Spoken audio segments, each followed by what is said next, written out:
welcome back, listeners, to another episode of the Biz Blend podcast where business meets real life and hustle is always human. I'm your host, Sana, as always, and to all the listeners out there, today's episode, it's for every dreamer, doer, and digital builder who's ever asked, can I really do it all? Our guest today, listeners, is not just designing websites, he's helping bold organizations create lasting change through strategic branding and modular design systems.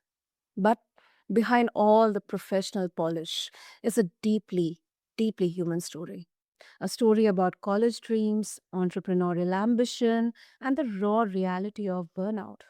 From juggling multiple clients to ultimately dropping out to protect his peace. This is the kind of truth we need more of. So, settle in. This one's is not just about pixels and projects, but it's about balance, bravery, and building a life that actually works with you, for you, not against you. So, listeners, meet my guest, Francesco Hayes. Francesco, welcome to the show, and I'm really excited and honored to have you here with us. Yeah. Thanks for having me on. It's a pleasure to be here, and I was more than happy to hop on and help out to wherever I can. Of course. And Francesco, let's start with your journey. I mean, before even college, in your childhood, if it's okay with you, if you can share, did you have that entrepreneurial environment or a knack for it, like a fire within you? As I'd love to say that I did, honestly, but I can't say that I was really always there. I don't come from, backgrounds where there's much like inspiration around me or idols. I grew up in the south side of DC as a military brat. And so moved around a bit, but for the most part, I was out there and, it's not the nicest of areas. So it's not like there's many people who, I guess, for me to kind of look towards. But, eventually I'd say, you know, going through school, I did eventually find something that I was passionate about and that I loved and that eventually kind of evolved and transformed into where I am and what I am today. But, yeah, as much as I'd love to say that I did, I can't say, it was really there, but it didn't stop me from searching once I figured out what I wanted to do and, just the process of figuring out how to do that, right? When you figure out what you wanna do, the next step is just like, "All right, what's the plan? How am I gonna accomplish that?" Yeah. But, but yeah, so, I grew up, I grew up around that area. I High school was about the time when I learned that I had this like knack for technology. And um, at the time, I joined, I played most sports throughout most of my life, but I eventually stopped playing sports to join the robotics club. And so um, that was a bit of a transitional piece for sure. Like I remember one of my teachers was actually the coach of, so I did wrestling for a bit, and my teacher was the coach. And, I remember when I told him, I was like, "I think I'm gonna stop and I'm just gonna do robotics." He was just like, "What the heck?" He's like, "Are you okay?" Like, he's just like, "I didn't realize you were this nerd," per se. But, you know, when I'd gone to I guess, like, I realized, like, this was a point where there was something that I found, like, this love that I hadn't had before. Like, don't get me wrong, I enjoyed sports and everything, but the camaraderie that I had being a part of a team, and then just like this passion that I started to find myself loving, being on the robotics team was didn't really quite compare to what was feeling when I was on like a sports team. And so that's when I knew I was like, all right, I want to go all in on this. And I think there's a lot more, I guess, more opportunities that it would bring versus just continuing with high school sports. Mm. You know, I find so many similarities in your journey, and my friend and co-host, I mean Avik, even he also didn't have a kind of an entrepreneurial exposure right from childhood, but he was also kind of fascinated by computers and technology. Mhm.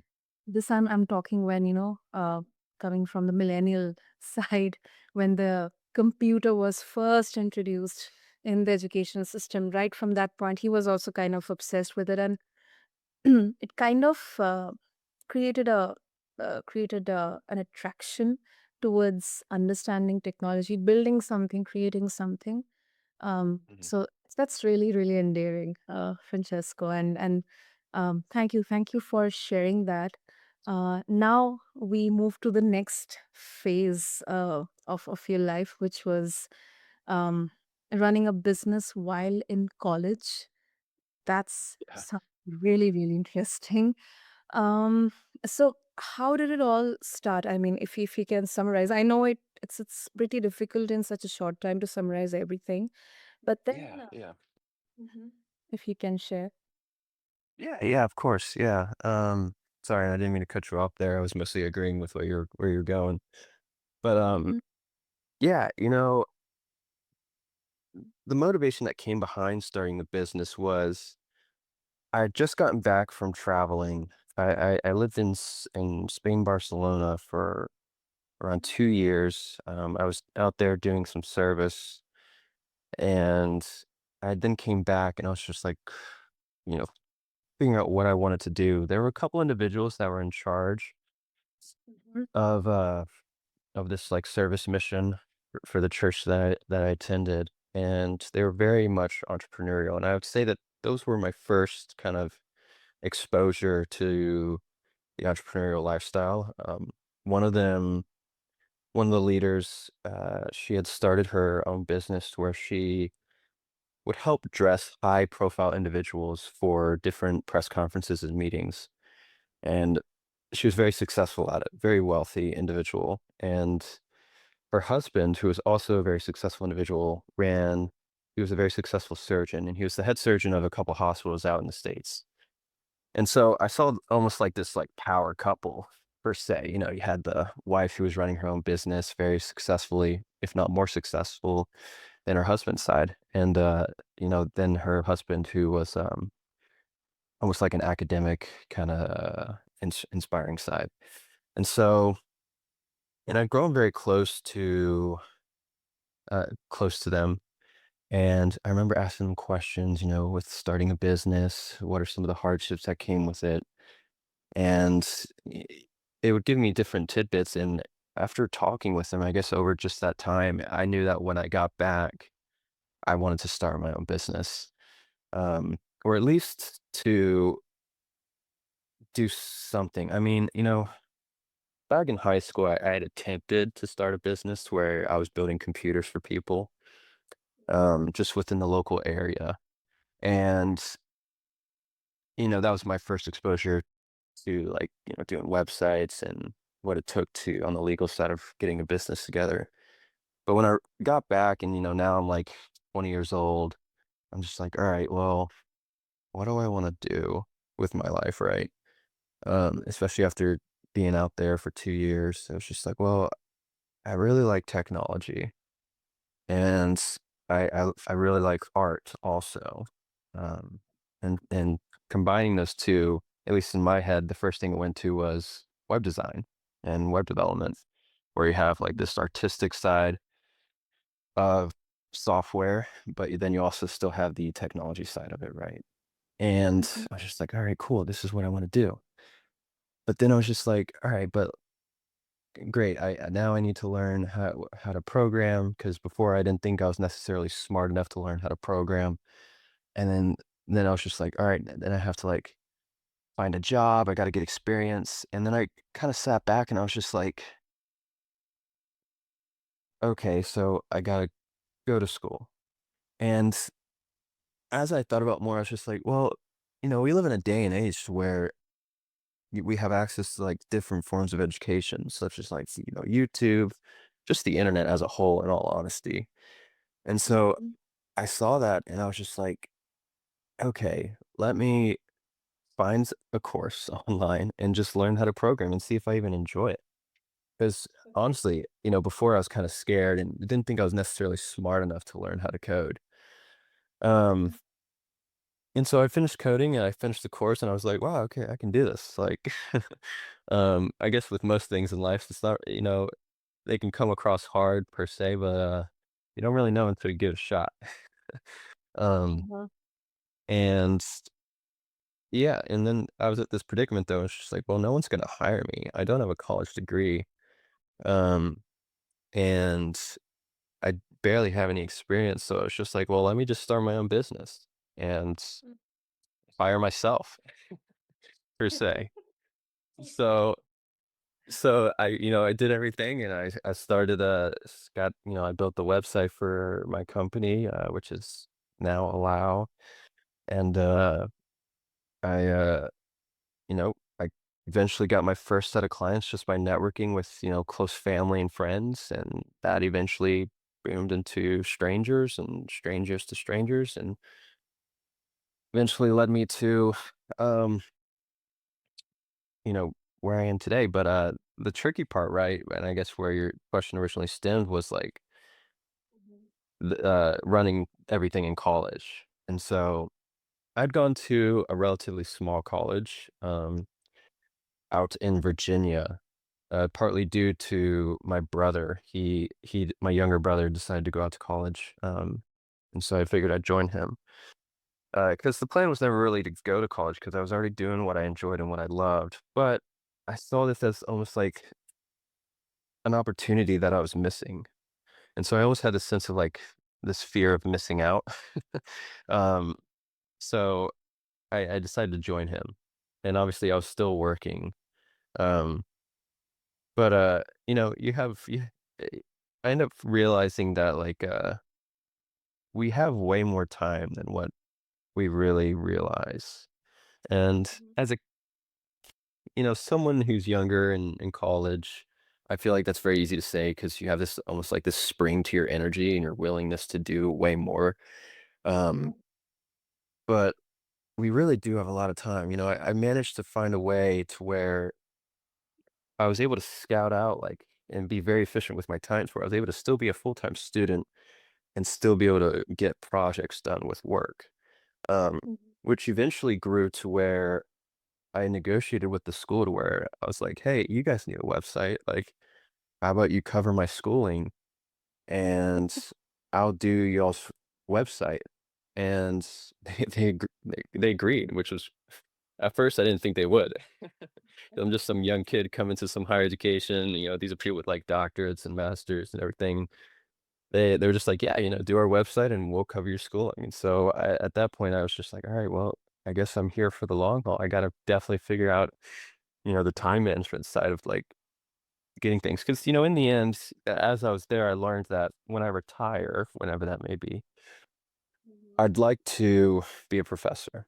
And that requires a degree. And so before where I had this mentality, it's like, oh, I don't need this degree. Now I was sitting there, I was like, wow, okay, I need to get a degree.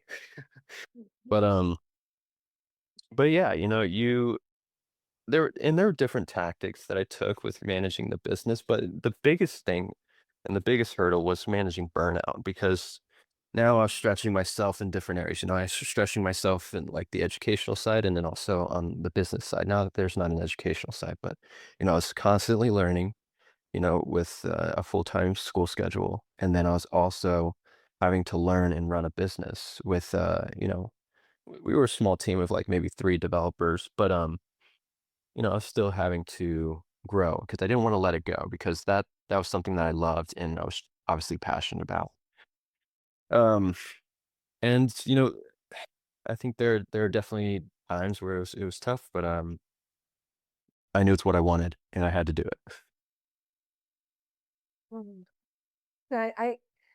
I feel that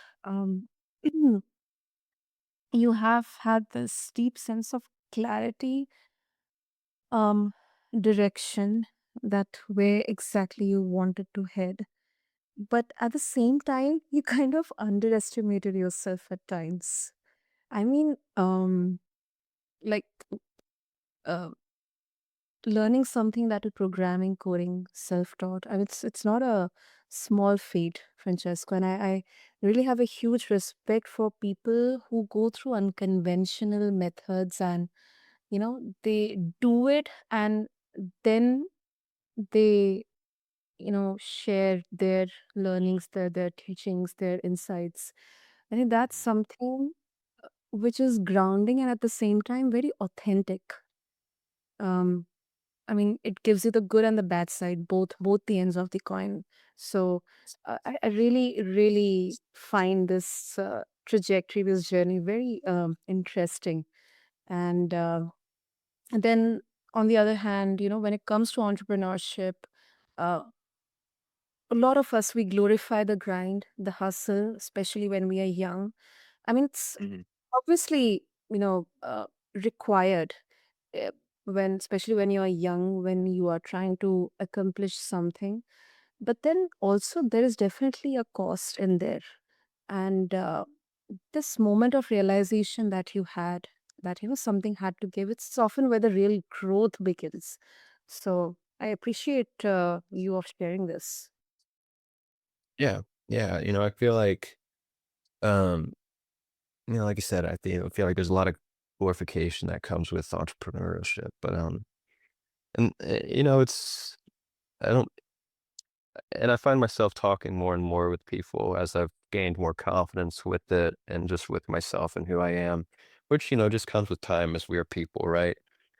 Mm. Um, and more and more people will kind of come and ask just like, how do you do it? Like, what do you do? How should I go about things? And, in the end, it's just like, well, it's gonna be hard. Like, there's a reason why, like, for example, like when I'm searching and hiring developers, one of the first things that I look for is just like, are they passionate about what they're doing? Because, like, some of it's like some of the things that we will build and some of the things that we'll work on, it's gonna be tough. And like, life happens and there's things that you can't take accountability for or take not accountability, but you can't account for. So you really need it to be something that you love. That way you can kind of hold on to as you're going through life because it's going to be a roller coaster. Um, Okay. and I guess I was definitely very fortunate on having that sense of clarity of finding something that I did enjoy. But I'd hear now, well, what do you do when you lose that drive or lose that passion? And I'm just like, well, and there are moments where I feel like I've started to have that happen, and I imagine as time goes on, it's going to become more and more real. But cross that bridge when you get there kind of thing. There's only but so much we can tackle as people and manage. Um, and so I can only really deal with what I have in front of me, right? Yeah, that is true. Oh, and let's talk about life outside of work as well, Francesco. I mean, you you are you said you are passionate about actually experiencing life. So, how do you create space for that with the demands of your clients? I mean, um, honestly speaking, it can be very uh, intimidating and overwhelming at the same time. Um, keeping up with the demands and keeping with the schedule, the pressure. So how do you find or make time for that? Yeah. I think I'm gonna cop out and say it's different for everyone, right? Um, Mhm. but at least for me, as I've kind of gone on, what I've really learned is that you have to have respect for your own time. And what that means is pretty much setting boundaries because it's very easy. One thing, like, for example, when I was going through college, it was very easy for me to just wake up and work till like 9 p.m. Yep. But that's not realistic. And, we have this like glorification that comes in today's world of being like, you know, a sense of a workaholic. And yes, you have to work hard, but I think there's a difference between working hard and working smarter. And when it comes to working smarter, you know, that's where you're able to kind of open up that time to like just living. Because, what I found as I was doing that insane schedule, not always was it 9 to 9, right? Um, but as it was, I found myself like reaching that burnout quicker and living life less. And through that, my almost like my creativity and my drive and my skills were weakening because of that. Because just like most things in life, this required balance too. And that's when I learned I was like, okay, I have to have this set schedule where, I'm working from, whatever it may be. You can do the classic 9 to 5. You can do, all right, I'm working on myself from like 9 to 10, and then I'm going from 10 to 3 o'clock. And then from 3 o'clock to 5, I'm doing whatever. But really setting a schedule helps. And I think when I started to put that limit and realizing that like by giving up time that I would give to work to myself ultimately allowed me to perform better. It was almost like it wasn't losing an investment. Um, and there are different smart ways you can do about it. Like, one of the big drives for me to starting this business was like, I feel like, we're thrown on this earth and there's a lot going on and there's so much beauty in it. And um, it almost feels like a gift, well, I honestly believe that this world is a gift. And if I'm not doing my best to see it and or live it, it's almost like mocking or just like taking a gift and not using it per se. I don't know if you've ever given a gift to someone and or been given a gift. It doesn't feel good, right? And so I see it as that gift and I'm just like, all right, I want to live it to the fullest. And so, that uh, you know, how can I do that? And that's kind of what earlier on with what's kind of started the business side because, doing a business that would allow me to have that freedom. Obviously it'd be a lot of hard work in the beginning, but now I find myself with more time to being able to travel, obviously having the funds to be able to travel and to be able to go and do and see and, experience life and be able to talk to different people, um, and just get outside, at least here in the US, but, outside the American bubble. Um, and so yeah, and as I've talked, there's different people that how they balance and how they live their life and with such a tight schedule varies, right? Some people are very much, all right, I have to create a calendar, I have to have like slots on my day. Other people are very loose, um, where they almost like do a lunge per se, or they kind of just go with the flow. And I think Mhm. it's a matter of you as an individual figuring out what works best because I don't necessarily believe that there's one way of doing it. I think by trying them out is how you figure it out, which is why it's just like, start out by the most common and then work your way into developing your own methodology or finding the method that works best for you. But I very much agree that it's very important that like you realize like there's more to work. Obviously, like, you know, it's important and you should value it. But if you really care about your work, you'll care about you gotta look out for yourself because you're the one who's doing that work, and you won't perform as well if you're not taking care of yourself in other areas. Absolutely, absolutely. And I would also like to add to this thing that, especially from a perspective of being an entrepreneur, um, and especially in the initial days of building something, creating something, the people whom you're working with,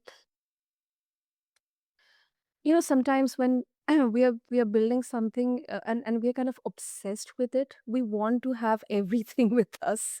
We do not want to hand it over or delegate to anyone else because that's natural. We think that, I'm just a more perfect for this. It's kind of a fear of letting go of something. But then if you are kind of, you are not running the business, but the business is running you, then you lose that, as you mentioned, that spark, that creativity, the looking at the bigger picture. that where exactly am I heading with this business. So Mhm. it's also a very, very important aspect. Yeah, yeah, because like it, there's no point in it all. If like depending on the business, there might be no point at all. You have to like for a lot of people, normally working is to live, right? Um, but I feel like we have to live to work, as cliche as that is. Um, and I very much believe in that. And and there's different ways to do it. Like one, a little, I guess, a way that I found myself doing it is just like finding and working on products that I believe in that Mhm. will help make the world a better place. And in the end, through that, it's allowed me to live more because normally a lot of times when you're working on products that are helping make people's lives better or making the world a better place, you're normally interacting with more individuals and it's requiring this step outside your initial scope um, or way of living. And that's one thing that I found that is, kind of become a no-brainer with different projects that I involve myself in. Like right now, I recently came on as a founder for a startup out in UK, and what we are specializing in is connecting people with healthcare clinics around the world for different medical procedures.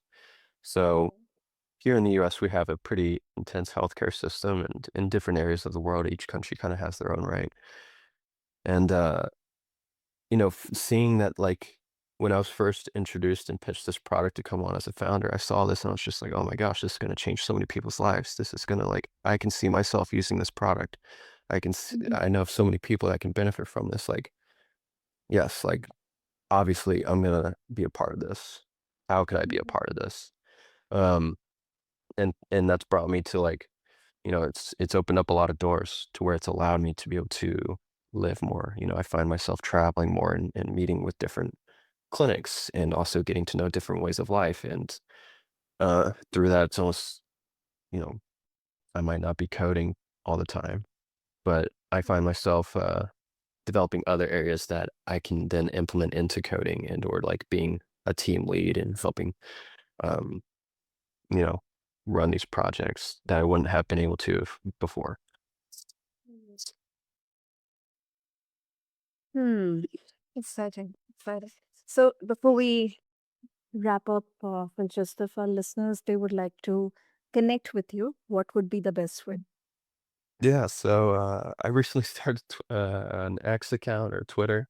I'm very late to that show, but they're welcome to follow me on X, and which I can go ahead and forward you those links. And obviously, my LinkedIn, I try and post projects often, but if anything, X for sure.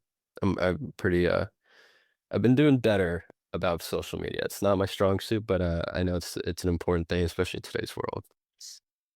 Absolutely.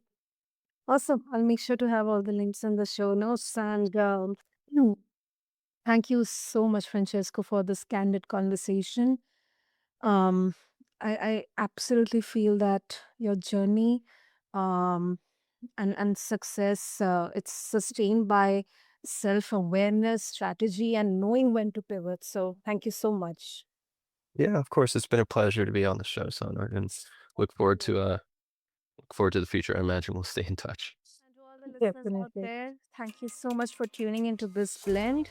If this episode resonated with you, share it with someone who's walking their own unconventional path.